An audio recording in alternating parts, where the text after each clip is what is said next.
There are some of you who believe that somehow it is God against the devil because your theology is so broken. The devil is no competitor for God. God has no equals. He has no competitors. And so Satan has no power except what God allows. Which is why sometimes rebuking the devil is a waste of time when who you need to speak to about the devil is the Father.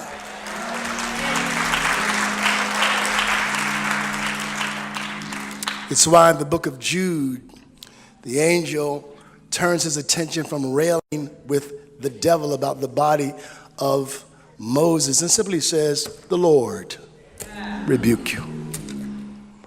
And so there's a strength in our God. There's a power in our God. He has no equivalents.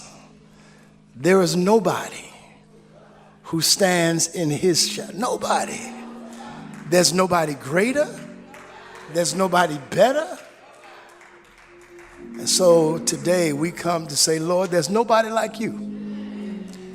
And if we were to pass the mic around and have you testify, you would say that nobody's been able to do for you what the Lord has been able to do for you.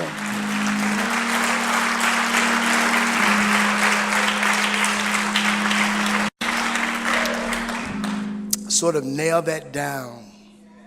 Nail that down. When it comes to Jehovah, when it comes to our God, there are no equivalencies. There's nobody else.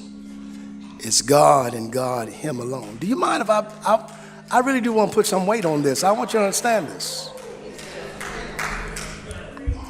When Moses is speaking and writing the book of Exodus, and he says to Israel, "Thou shalt have no other gods before me," he is not speaking numerically. 1, 2, 3, as long as he's first. No, he's speaking out of his Old Testament wealth of understanding who God is. And when he says, "You shall have no other gods before me," he essentially says, "You shall have no other gods in my presence." Now, if we serve a God who is omnipotent, meaning he's all powerful, and we serve a God who's omniscient, meaning he knows everything, if we serve a God who's omnipresent, meaning he's everywhere, then you tell me, what are the limitations of God's sight?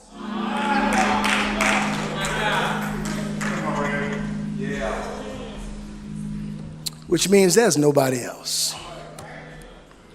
There's just him. And that's why we worship, and that's why we celebrate.